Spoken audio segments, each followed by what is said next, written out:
In all the people we pitched and all the people we got term sheets from, we had 0 data requests, not one, because everything was there. It was just ready to go. You want to make this easy. There are multiple paths to successfully pitching for a Series A investment and for any round of venture funding. There's not one checklist of things that if you hit these 5 check marks, then you are going to have success with your fundraise. Your job is not to convert people's belief systems. Your job is to find the believers and to get them over the line. Okay, cool. Well, this is episode number 2 of our funded video series. So I'm sure it will be great, but we may have some learnings that we uncover as we go through this. But yeah, really excited to have you on and chat about your Series A, which just got announced last week. Congratulations on the official announcement, by the way. I feel like we've talked since it closed, but now that you've shared it with the world, it's very exciting to see. Yeah, thank you. Well, yeah, Sidharth, so thank you so much again for joining us today. Excited to have you share some of your hard-earned wisdom with the startup community and as well as the Air CFO team. I'd love to kick it over to you. So if you could give a quick introduction on yourself, on Subscript. Love to understand what Subscript's mission is and what you are building in pursuit of that mission to start. And then we'll talk about your most recent Series A fundraise. Sounds great. So my background and Subscript are kind of intertwined in a sense in that Subscript's my second company, and my first company where we worked together was a education company. We sold software to schools and districts. And in the process of building that company, all the way through acquisition and, kind of like even post-acquisition, there's a whole set of problems I had around everything with revenue finance. So things like invoicing, managing deferred revenue schedules, doing recurring revenue reporting, churn reporting, cohort analyses, like all this full set of things that was super hard to do in spreadsheets, which is where we were doing them. And I decided to build Subscript to solve that whole set of problems because this seemed like an obvious place where both software could help, modern integrations could help, and AI can help.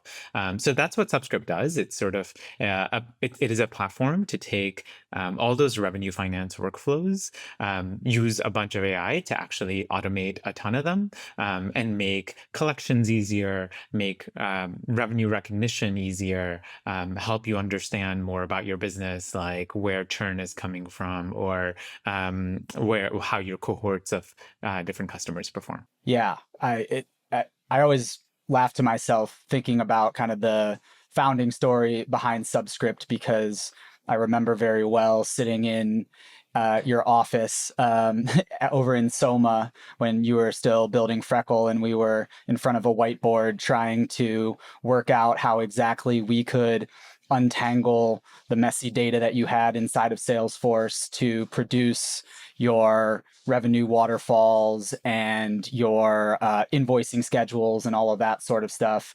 And I think we were using SaaS Optics at the time, which is now Maxio, and having some major troubles with it.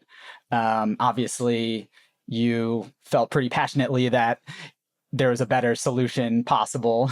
So when you told me that Subscript was your new company, I was like, okay, he's solving his own problem and a problem that we face at Air CFO as well. So love that you decided to build this, and it's been really cool to see the success that you've had so far. Very much scratching my own itch.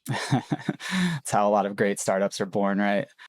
So the main topic that we're here to talk about today is your recently announced Series A fundraise, which came in at what I saw on Crunchbase was $15 million with participation, or led by Pelion Venture Partners with participation from Kapoor Capital, Fresco Capital, Forum Ventures, and First Round, who I believe was your seed round lead, if I'm not mistaken. So would love to talk about sort of end to end what went into closing this round, starting from the very beginning. What was the narrative that you took to investors to prove that you were ready to raise your Series A? What were some of those indicators or the main like kind of talking points that you had as you struck out to raise your next round? I think the most helpful thing to like keep in mind when constructing that sort of narrative and working through Series A is what matters to the investors. So from their perspective, their whole goal is to try to bet on companies that can eventually become extremely large, because they know that their whole portfolio will be made or break. It's make or break based on like one or two companies, right? And so the whole name of the game for them is find the one or two companies that's going to be the complete, like total outsized winners, and don't worry about the rest. So if you keep that in perspective, each time they're talking to a company, what a great investor is doing is asking themselves, under what conditions could this be the company that makes my fund? Could this be the company that sort of makes up for every other mistake I make, even if, like I make only mistakes other than this? Like, could this be the one company that carries the whole lot? And so everything about your narrative then needs to kind of fit into that. And the stages matter in terms of what kind of thing you're presenting in order to help them understand or like figure out whether it can make their fund, right? So at a seed stage, it really just is like, is this the type of founder who could build a company one day that could make my whole fund?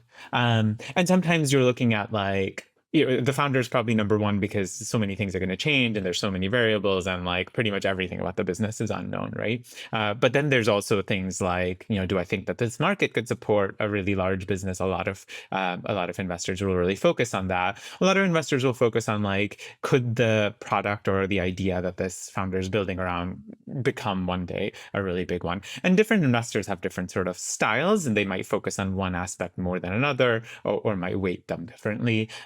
Or might use one to kind of provide evidence of others. So like it kind of varies. But this is like one of the reasons, for example, why second-time founders get to raise money so much more easily, because it's sort of like, oh, like I'm much more willing to believe that this is the type of founder who could build a like company that would return my fund, right? Okay, so that's like seed. Series A, which is what we just did, it's a little bit different. It's less about like, it's still, the founder part is still like very true, right? Because the number of unknowns is still really quite large. Lots of companies, even after Series A, like do a slight or complete pivot of like where they're making their money or their business model or the actual product that they're servicing or like, the portfolio that they're selling. So it's like, there's still quite a few unknowns, and you're kind of betting on a founder that is going to, change things, or that's going to think of new things or whatever. So that's still really important. But then there's now a little bit of history to also look at, and you're kind of drawing as an investor. You have like, if this is a chart, you have like this much of history, and you're trying to draw the rest of the curve, and you're trying to figure out, based on whatever I know in this part, like, could I potentially draw a curve that becomes like super large, and this becomes, 1,000x investment for me, right? So like, what is the world under which this becomes a truly massive investment for me? And I think as I think about that, it's the narrative has to be around what is this market that you're going after? What are all the things that you understand about this market because you've been working on it for the last few years that no one else really understands? Or what is an insight that is like truly believable that you understand? And then what is the thing that you are doing that will make that insight result in a really large company? That's what you're really trying to like talk through in a narrative. And ultimately, lots of people talk about Series A's in terms of like, oh, when X metric is true or Y metric is true. And that's sort of like what it depends on. But really what it depends on is, does the investor believe that this could be the company that returns their whole fund? And ultimately, you could be a company with like amazing metrics and a narrative that does not make an investor believe that, and they will not invest. Or you could be a company with like completely like almost non-existent metrics, but you are able to sort of be compelling enough to say that, yeah, this could be the company that will return your fund, and then they're willing to do it. Because for them, remember, like if you get 1,000x, you could have 900 failures, and it's totally fine. Like they're not uncomfortable with failure. That's why they're VCs. I really like how you're thinking about the fact that there are multiple paths to successfully pitching for a Series A investment, and for any round of venture funding, um, there's not one checklist of things that if you hit these 5 check marks, then you are going to have success with your fundraise. It's more like they're looking for some combination of factors that in aggregate clear their bar for, does this company have a reasonable chance of being a fund returner for me as a VC?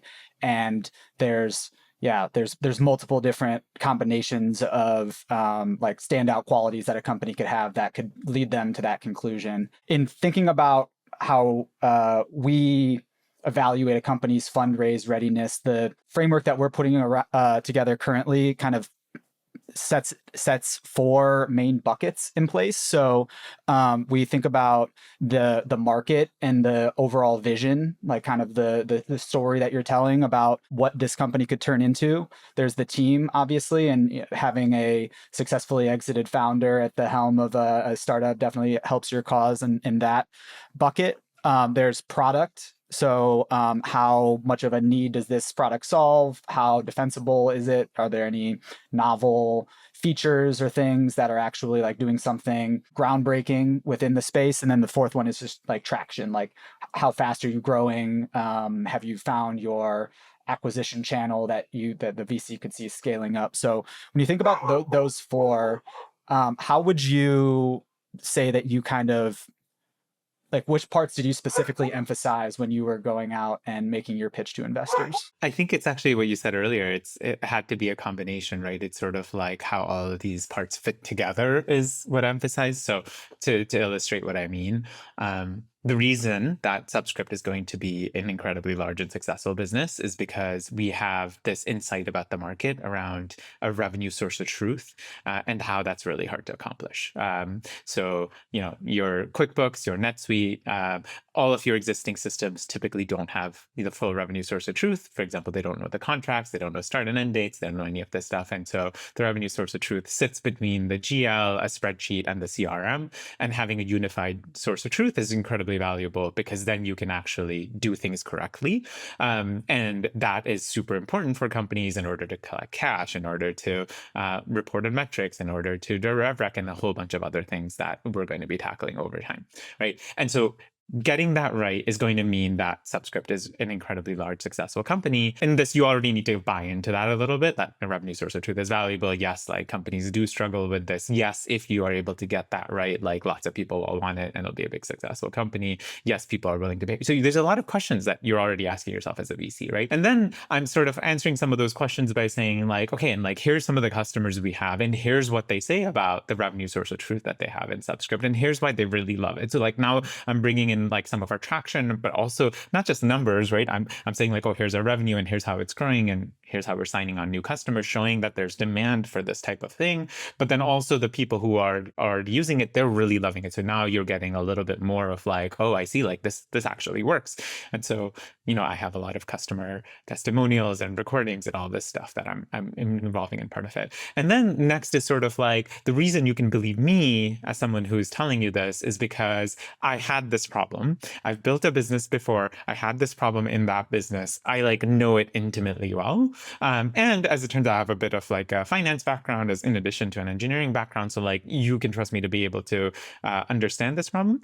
And then you could believe all this, but then if you think like, well, this guy doesn't know how to do it, then that doesn't actually help, right? So then I have to go into like, well, here's why I do know how to do it. I've, my background, here's other things I've done before. And here's sort of like how I've executed in go-to-market motion before. And here's what I understand about sort of SMB sales versus mid-market sales versus enterprise sales. And here's how I think about price points. And here, what they're really looking for is like, does he get it? Like, does he know how a business is built? Does he know what like SaaS businesses look like?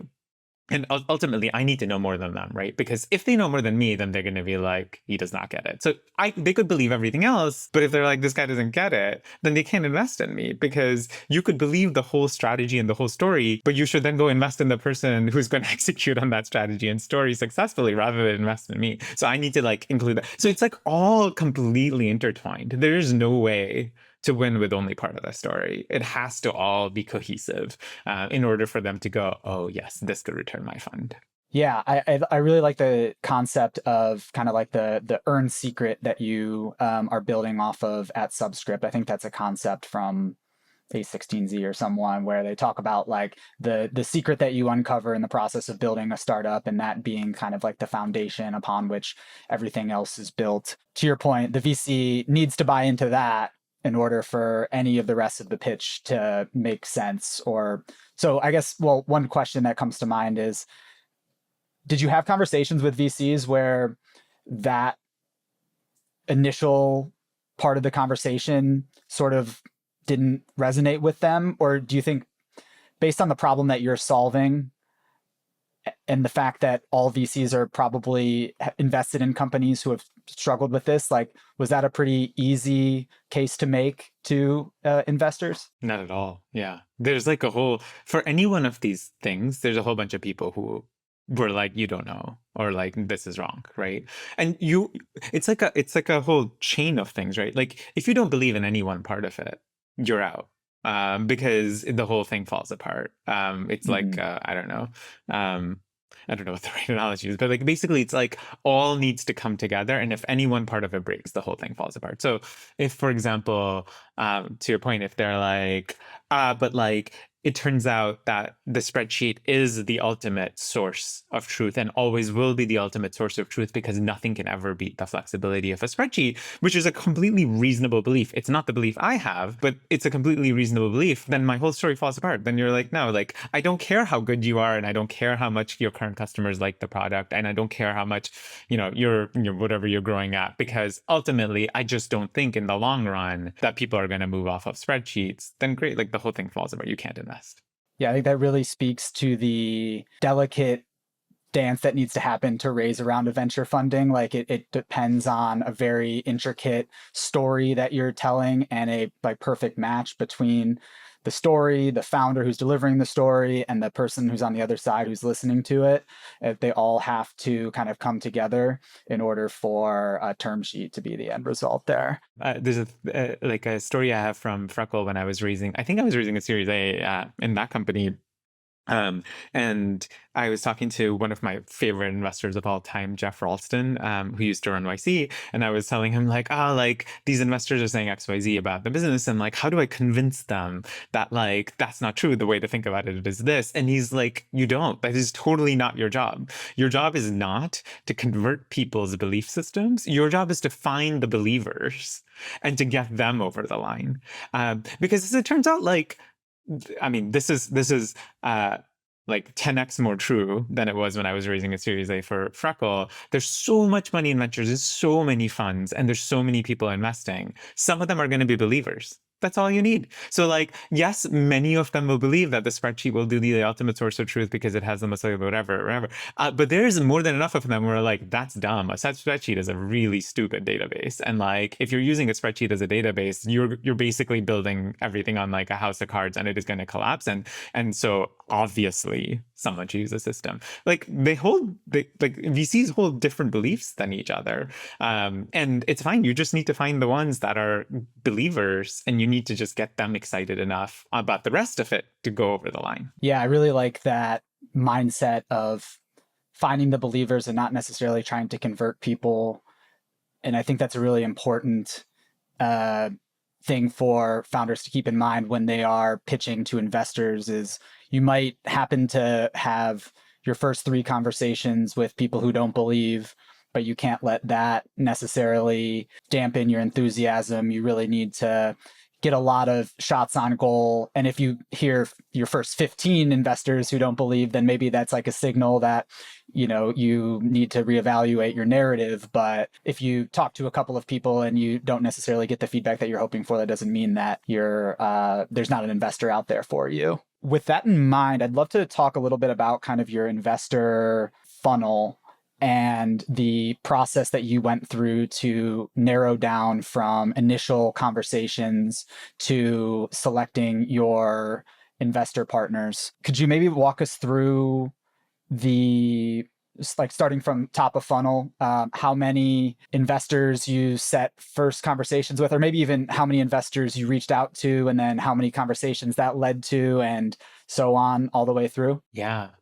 So the way I went about building the investor list is I worked with my angels quite a bit because they interact with investors a lot more than I do, and just trying to understand like, hey, like who have you interacted with on the Series A level that you think highly of?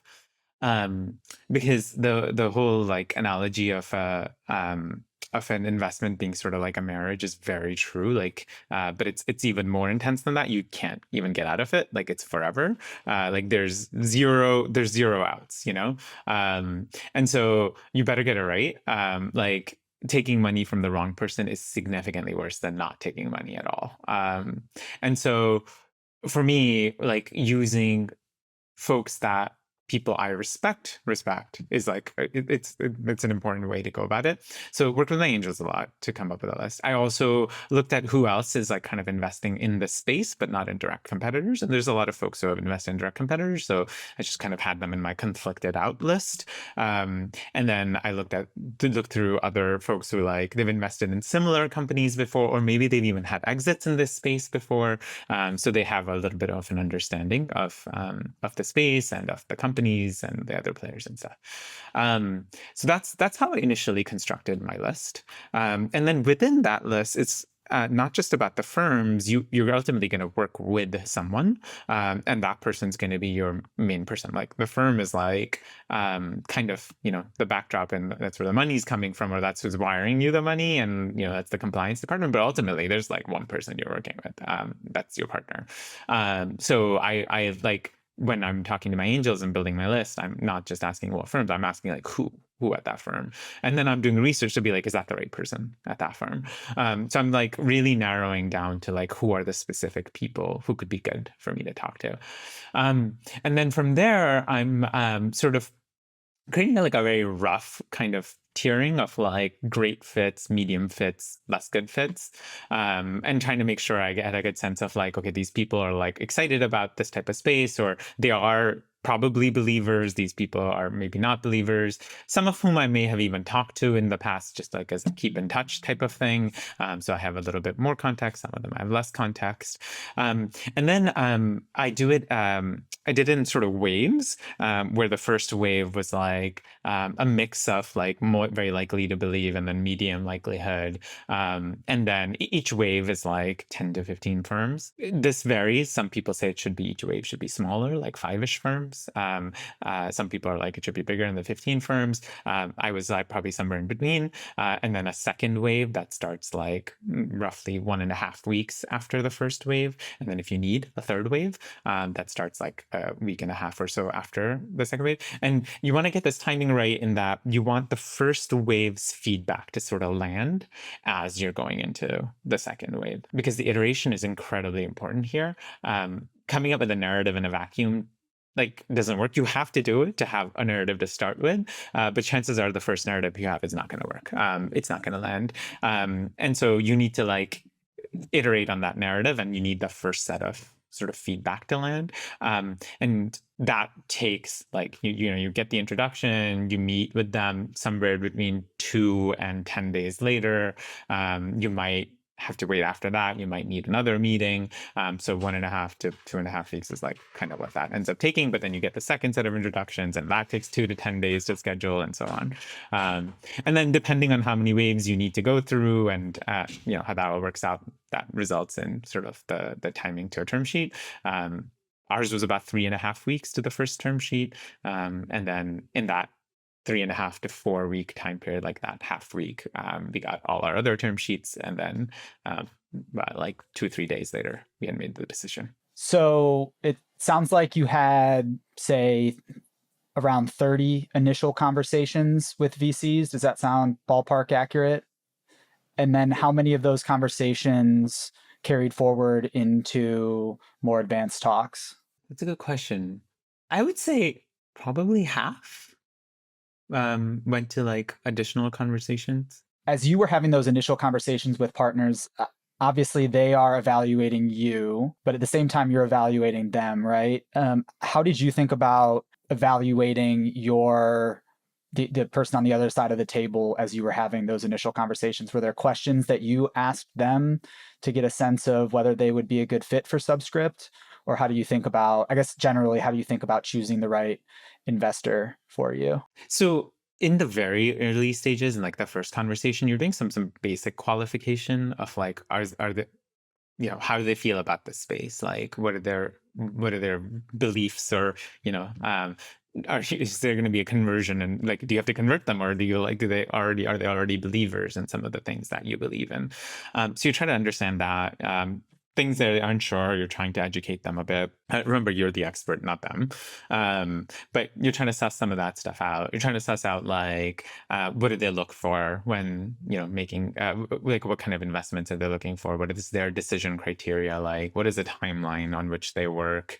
How do they make like that type of stuff? So you're kind of getting like the basics understood.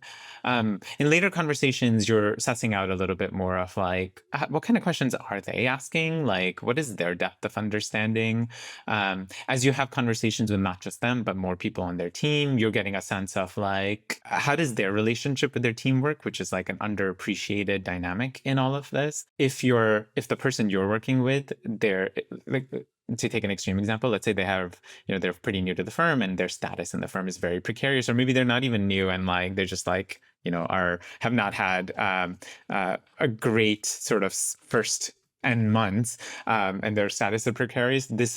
That is a very bad person to take money from, because you are basically going to be under the gun every single day. So like you want to know that type of thing. Like you want to get a sense of like what their interactions with their partners are, what kind of questions are they asking, what are they saying that they need to take back to their partners. So you get a lot of information from that. You get a little bit of like, ask them about how they work with other founders. So you get a sense of like, or where they usually helpful, what kind of cadence are they're talking with these founders, other founders on, what are the types of problem solving they're doing. So you get all that.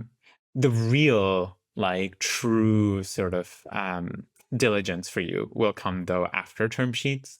So like once we had all our term sheets, I want to say probably 6 or 7 reference calls per investor, and I did that all in like 2-3 days. So it was like a ton of calls, and it was like day and night kind of thing, because at that point now you can like really get to know how they work with founders. And it's critical not only they will provide some references for you, but you totally can see who else they've invested in, right? Like every one of those gets announced, and so you need to go through those, and you need to see like, oh, which ones are maybe not even doing well, and those are the ones that you want to talk to. And then you can really learn like, how do they behave in various situations. Like, what is the interaction with them? Like, what is it going to be like to work with them on a day-to-day basis?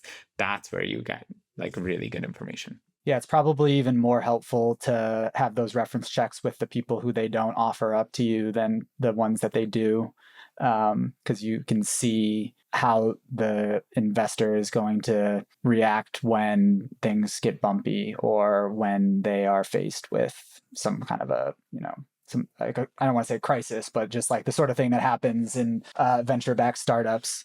So yeah, understanding the full picture, I could see being very important. This is actually, so we raised our lead investors, Pelion Ventures, and one of the reasons I went with them, like I will sing their praises from the rooftops all day long, given my experience working with them. But one of the things I really sold them is they were like, here's references, and here's a couple that are going really well, and here's a couple that are like, I can't remember if they were about to shut down, or like it was like it was not good, right? And like that, I was like, okay, that's like cool. Like you are not only saying like, here's the best case scenario, you are giving me the whole picture. That's where you know that this is like a pretty awesome investor. Yeah, absolutely.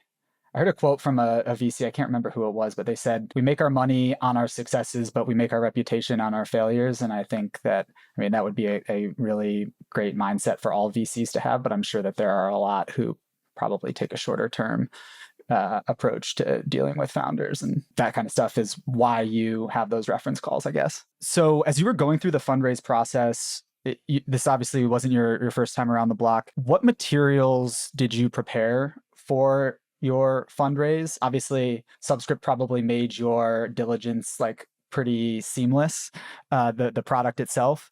But how did you think about compiling the documents that went into your data room, and what actually was used? What did investors actually want to see as you were going through the process with them? Yeah.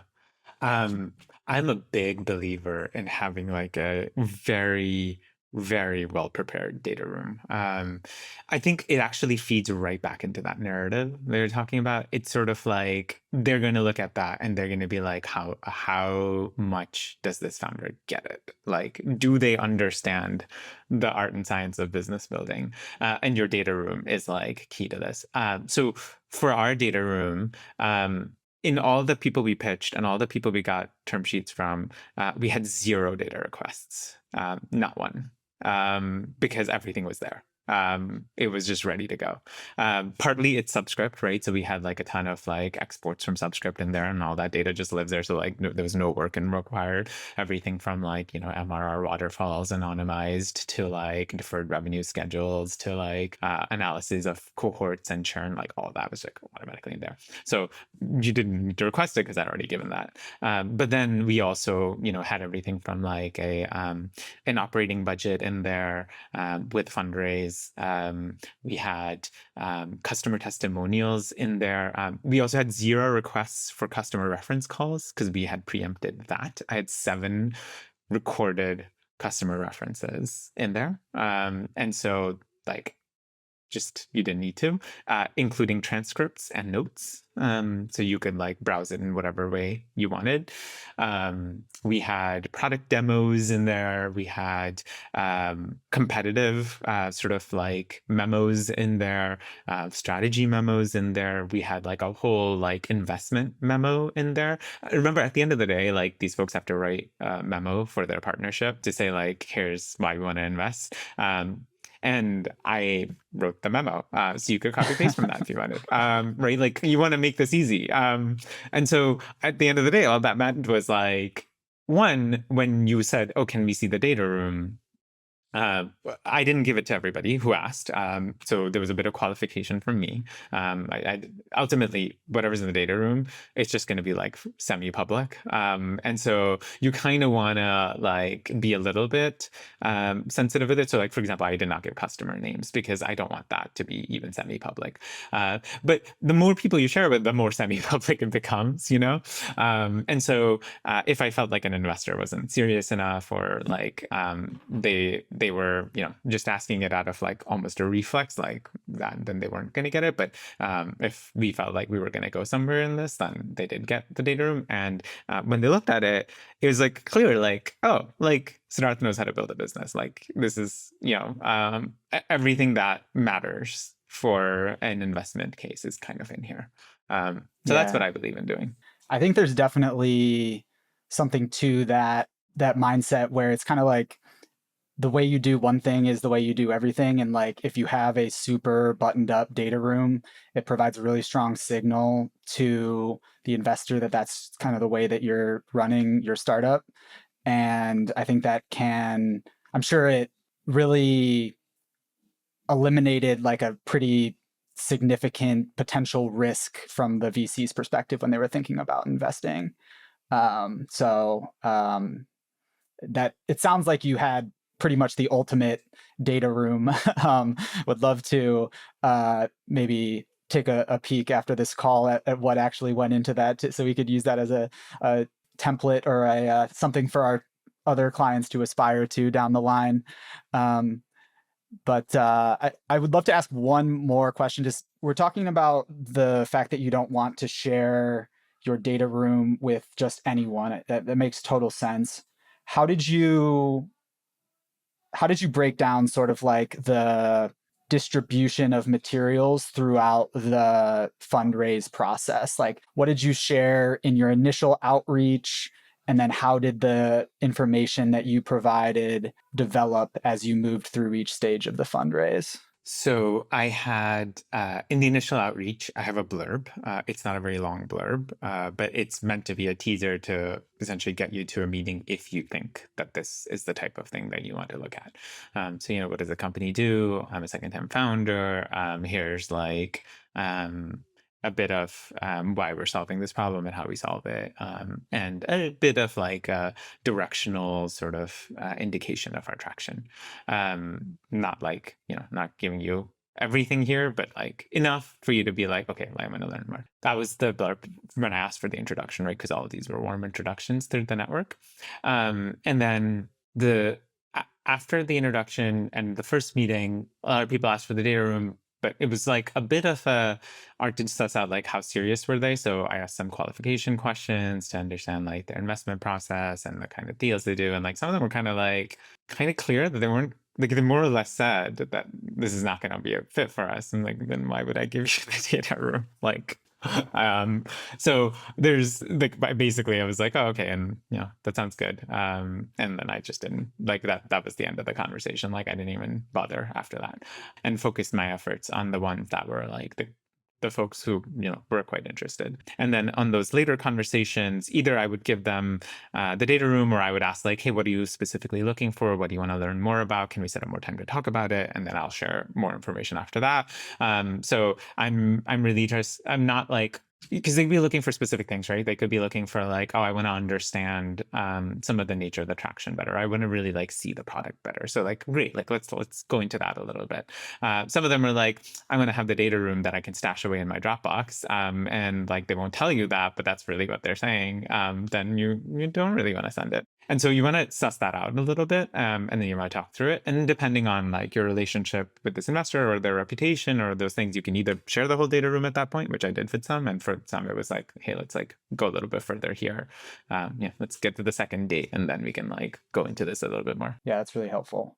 Between Freckle and Subscript, you've raised multiple rounds of funding. How many would it have been total? Maybe two or three for Freckle, and now two for Subscript. So, a sizable amount relative to many other founders out there. What would you say has been the biggest unlock for you, or the biggest change that you've made in how you run a fundraise compared to when you were going through it the first one or two times? Honestly, I mean, everything we talked about, either I didn't do half of it or did a much worse version of it. It's kind of like building a social media presence. You really suck at it at first, and then you keep doing it, and eventually you get at least better at it.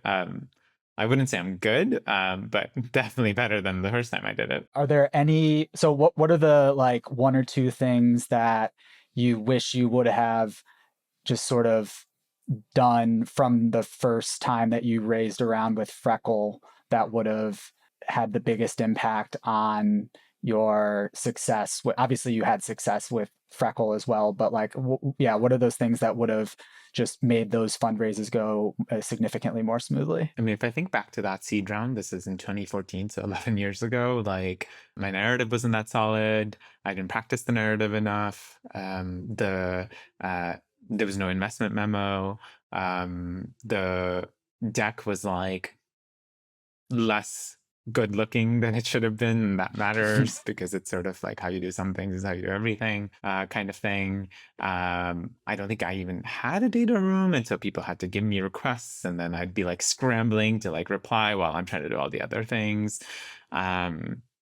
My investor list was a little bit haphazard. It was like any name I could find on the internet, as opposed to like something a little bit more researched. Yeah, so it sounds like it's just you approach fundraising with a lot more intention, this most recent round compared to the first time that you went out, because you didn't know what you didn't know when you were raising your seed back in 2014. Yeah. I mean, if you'd asked me that and am I approaching the fundraising intention, I'd be like, F yeah, I am. I'm like so intentional. But like the truth is like you just don't know what you don't know.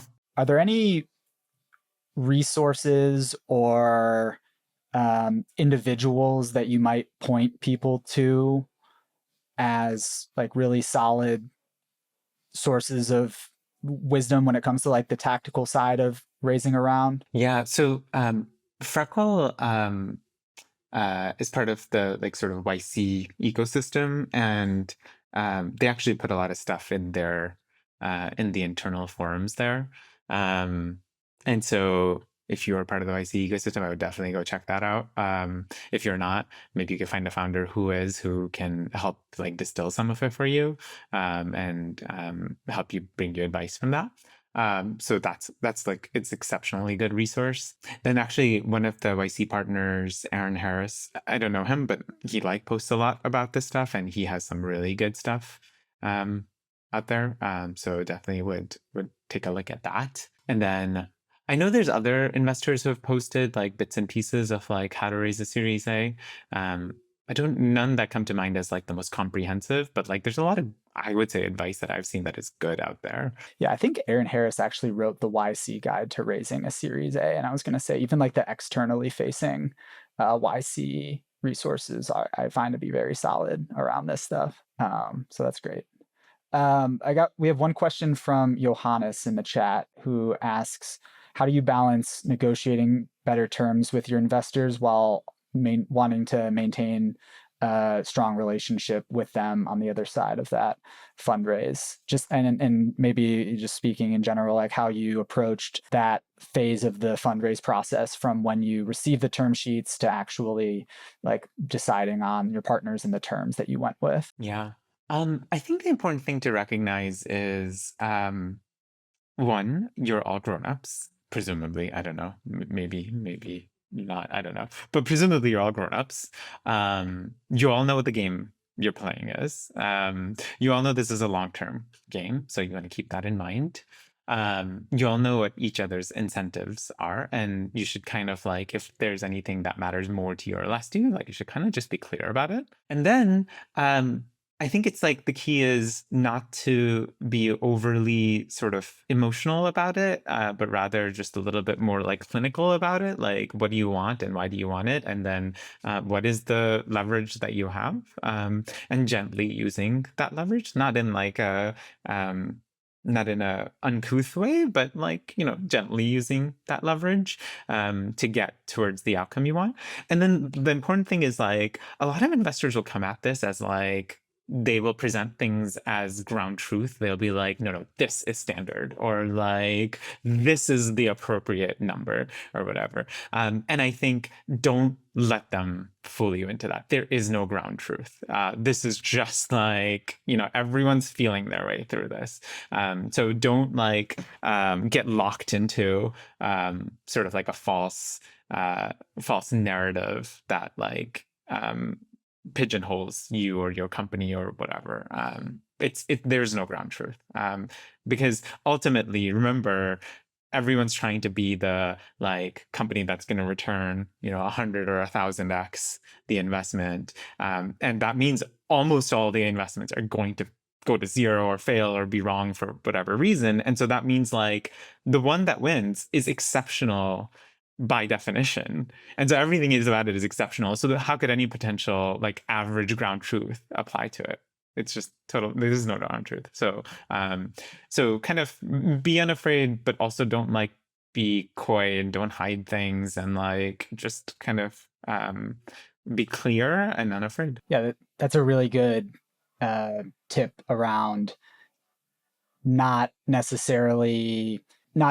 backing down from an investor when they talk about something as being like the standard way that things are done, because what they're kind of trying to do there is lean on the fact that they've seen so many more fundraises than the founder has. And in some cases, they might be right that what they're talking about is a standard, but you should always question it at least. And keep in mind that you're playing like a long-term game. I think that's another really good piece of feedback as well. This has been super insightful. I guess to wrap, are there any other like pieces of advice that you would give to a first-time founder who's going out to, or a first-time Series A founder who is going down this journey and doesn't have the experience that you do? Like just things to keep in mind or tactics that they should apply? Anything that comes to mind? I mean, it's everything we talked about, but maybe the one big one to emphasize is like kind of lean and the rest of the founder network, either founders you know or founders who are willing to help you online. Like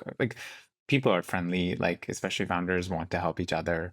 And so lean on that because so much of this is just so non-intuitive. At least it wasn't to me. Maybe you were born with it, but I was not. And so it's just like helpful to get the sort of consolidated wisdom of others. Cool. Well, I think that's a great place to leave off. And hopefully with these videos that we're recording at Air CFO, we can help consolidate some of that wisdom so that founders can tap into it. And I think that there's a lot of wisdom in this conversation. So really appreciate you taking the time to share a little bit about Subscript's mission and your journey raising your round, and really excited to see what you do with the fresh capital that you just raised. And hopefully we can get some more clients on Subscript as well. I know that the couple of clients that we have working with y'all have had great experiences. Our team members have had great experiences working with it as well. So yeah, we're big fans here at Air CFO, and excited to have a courtside seat for this journey. When you go on to raise your Series B as well, we'll have to have another one of these conversations, and maybe we can down a bottle of whiskey as we are having it sit and see how the outputs come out differently next time. That sounds lovely.